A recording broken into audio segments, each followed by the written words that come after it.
One day, after a particularly exhausting week, Sam came across a concept that felt like the missing piece, his eureka moment. But wait, who is Sam and why are we talking about him? Let's backtrack. Sam is the CEO of a small but growing company that he has started 5 years back. When he first started, his days were filled with excitement. He had a clear vision of where to bring the company, and his team was eager to follow. But with time, something changed. As the company grew, so did the complexities. Today, Sam finds himself consumed with figuring out operational challenges, putting out fires, and keeping things running.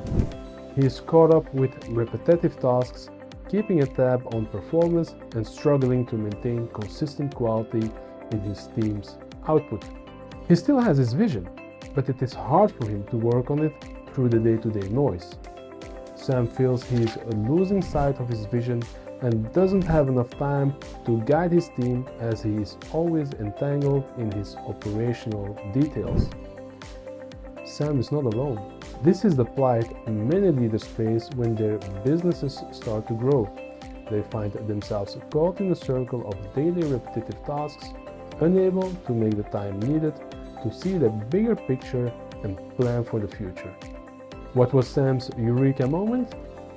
The concept that Sam came across: growth leadership. Growth leadership is rooted in the essentials of transformational leadership and balances it with transactional leadership.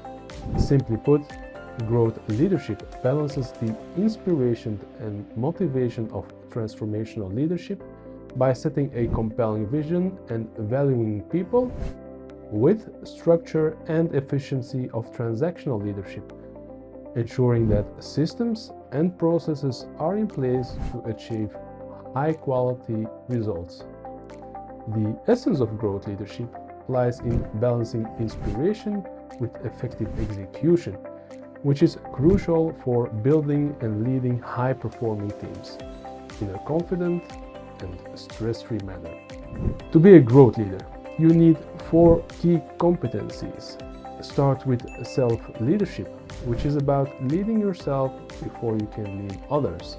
Then craft a compelling vision, translate it into strategic objectives that inspire and drive your team. Next, focus on operational excellence to ensure that the vision is realized. And finally, leading your people effectively and bringing everything together. Developing in these 4 areas will give you the 4 key attributes necessary to be a growth leader. The first attribute is being a visionary self-starter. It is someone who takes initiatives, sets a clear direction, and leads by example. Self-leadership and leading with a compelling vision form the guide for developing this attribute. The next is being a pragmatic strategist. A pragmatic strategist is the attribute that helps you to translate your compelling vision into practical, actionable strategies.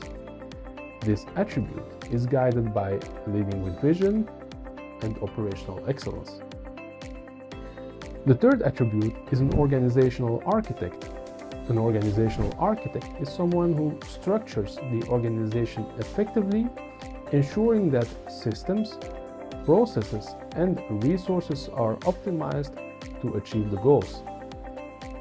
This attribute is formed on the basis of operational excellence and leading people. The fourth and final attribute is being an empathetic leader. An empathetic leader is someone who understands and supports their team, creating a culture of collaboration, trust, and mutual respect. This attribute is based on the development in leading people and self-leadership. Do you see the connection between the 4 competencies and the 4 attributes? You can think of competencies as the foundations of a structure and the attributes as pillars that hold the structure together. For Sam, just the eureka moment wasn't enough. He knew he needed a structured approach to develop them. This is where the GROW framework came in. Sam was familiar with the GROW framework, which stands for goal, reality, opportunities, and willingness to grow. For the goal, Sam defined his primary goal in a smart way, and it was about freeing up himself from daily operations and making time to see the bigger picture and to be able to inspire his team. He knew that if he worked on each of the competencies and attributes of the growth leadership framework, he would be able to achieve his goal. The next thing Sam did was to give himself a reality check. He assessed his current situation to identify gaps between where he was and where he wanted to be. This gave him a checklist of things that he needed to focus on. Sam then identified the opportunities available to help him reach his goal. This included leveraging the team's strength, streamlining operations, and seeking out learning resources to further develop his leadership skills. Finally, to ensure he was committed to taking action and willing to grow, Sam decided to have a leadership coach who could keep him accountable. He understood that his growth leadership journey required stepping out of his comfort zone and preparing for the challenges ahead. He decided to discuss his goals with his coach, formulate both short-term and long-term strategies, and then frequently check in with his coach. Sam's journey reflects the struggles that many leaders face. If you see yourself in Sam's story, know that you are not alone and that there is a way forward to reclaim your time from operation and focus on the bigger picture. Growth leadership is not another theoretical leadership framework, rather it is a practical and actionable set of steps that can help you lead the growth in your organization. As you think about Sam's experience, I encourage you to reflect on your own journey. Where are you now? Where do you want to be?